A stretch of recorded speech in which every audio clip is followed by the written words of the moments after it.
Good afternoon. My name is Tara Reinke. Welcome to today's session on 7 Tips for Women to Get to the Top in Technology by Perrine Farque. First, some announcements. Each track has a raffle prize each day. Check the pinned note in the chat window to enter. Before we get to our talk, I'd like to take a moment to thank our fabulous sponsors, including MongoDB, Microsoft, Verizon, Salesforce, Amazon Information Security, Intel, and Remediant. We really appreciate their support. Be sure to stop by the expo hall and say hi to them. Now I'm thrilled to introduce Perrine. She's an award-winning diversity consultant in tech who is nominated in the top 50 most influential women in UK tech. Perrine drove the strategy at tech companies including Facebook, PagerDuty, Pivotal, Enlight Software, and others for over a decade. Perrine has spoken at many industry events to educate people about the lack of diversity in tech, and she's on a mission to create more diverse and inclusive workspaces in technology. Due to the time zone difference, Perrine couldn't make it at this scheduled time, so the session is pre-recorded, and there's no Q&A here. But Perrine would love to chat on Twitter or LinkedIn, and I will share her contact info in the chat window. Because the talk is recorded, when it starts playing, you'll need to hard refresh your browser or leave the stage and come back to it and click play to start the talk. If it appears frozen, just click play. With that, I will turn things over to our stage manager to start the pre-recorded talk. Hello, and thank you for joining me today. I'm very excited to share with you my 7 tips for women to get to the top in technology. And I'd like to thank the organizers, the Diana Initiative, for inviting me today. So a few words about my journey as a female leader in tech, and just to let you know why you should listen to me today. I have led the marketing strategy at half a dozen software companies and technology vendors for the last 10 years. As a female leader in technology, I have learned how to become part of the leadership team in a very male-dominated industry. I can teach you how to fast-track your career as a woman in technology, as I've worked at some very large tech companies, including Facebook, and even at some unicorn startups that went public during my time at the company.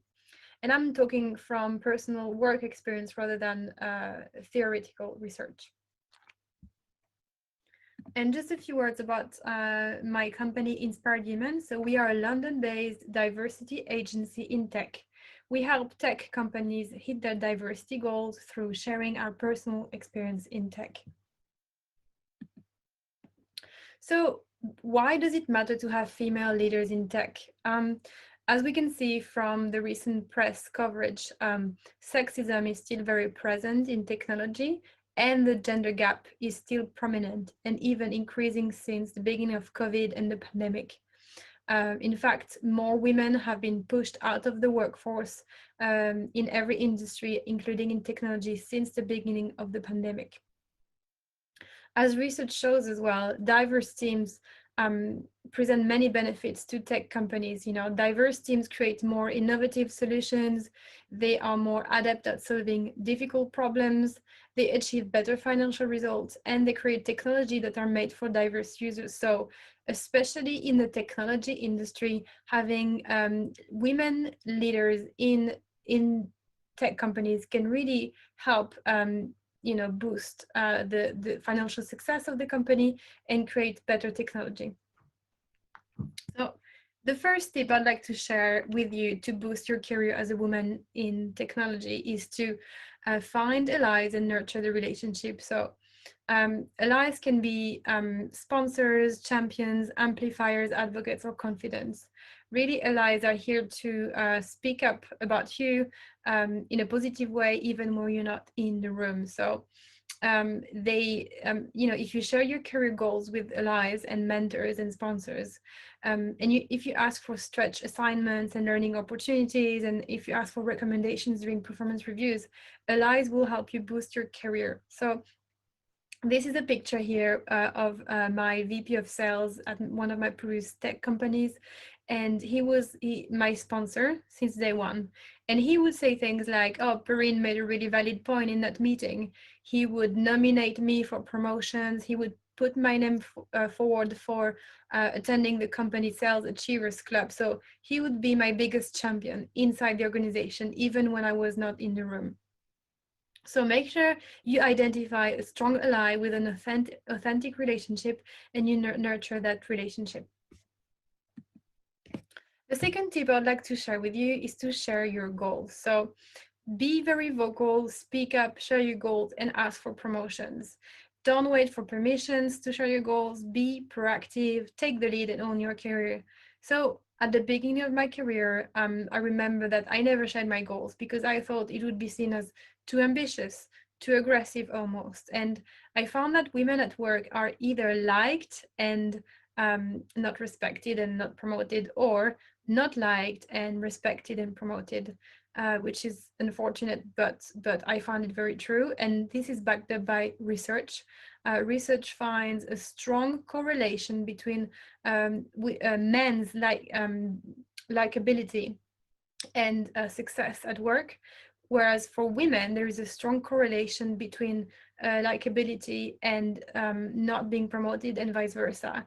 If they get promoted and respected, they're not liked. So I started being more vocal about my career goals, even if that meant being less liked, and I started seeing some results and being promoted more. So the main takeaway is to be vocal about your goals and share your goals. The third tip I'd like to share with you to boost your career is to ask for glamour work. So, by asking, so what is glamour work? Glamour work is any high profile type of work, when it's sponsored by a senior executive, or you're joining a task force to identify a new revenue stream, or giving a keynote, for example. Research shows that women often end up doing office housework while men get all the glamour work. So, and glamour work really opens doors. So when I started asking for glamour work to my sponsor, that's when I started getting more offers, such as speaking engagement on behalf of my company, for example, or joining a company task force to identify new revenue streams. So this is very important that you push back on office housework, and you ask and you demand glamour work in your organization. Asking for wholehearted recommendations is a very important way to boost your career in tech. Recommendations can impact your career trajectory dramatically, and asking for recommendations that show complete confidence will really help you boost your career in tech. So researchers found that recommendations letters about women that included more doubt-induced phrases, and that even one doubt-induced phrase could hinder your chance of getting the job. So when you ask for recommendations, make sure that they focus on positive accomplishments, and also they are wholehearted, they are completely enthusiastic.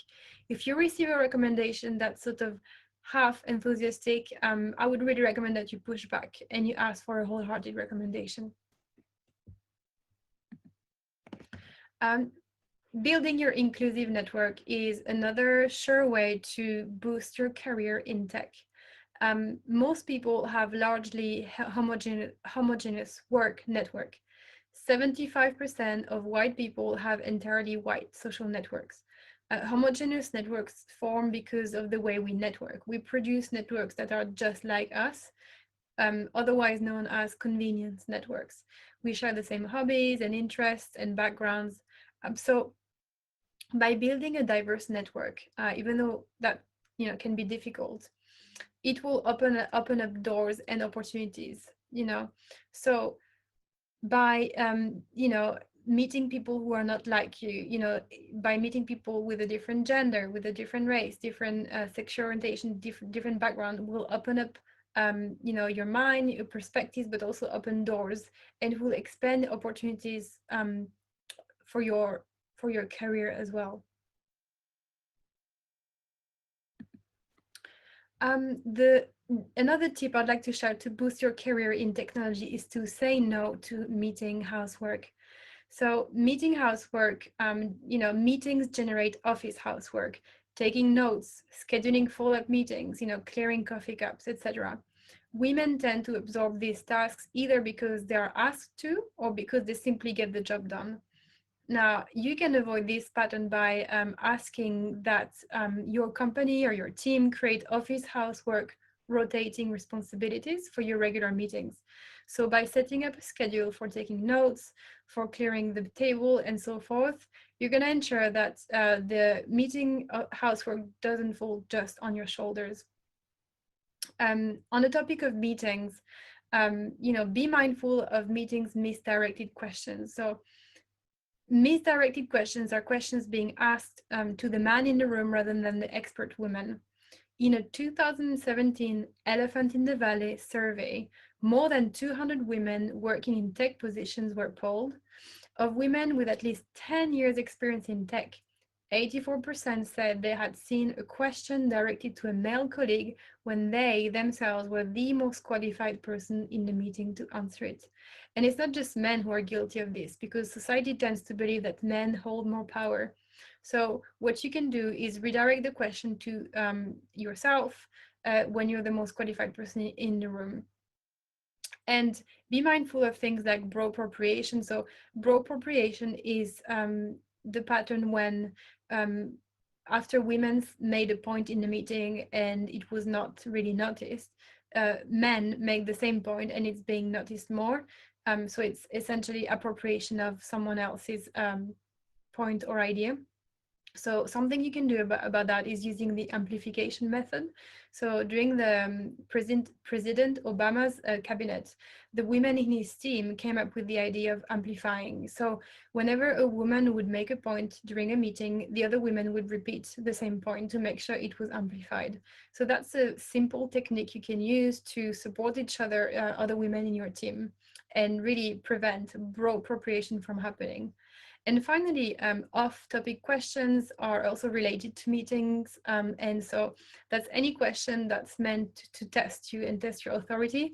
So whenever, for example, a man asks you an off-topic question in a meeting to test your authority, redirect the question to the agenda of the meeting to make sure you don't get tested.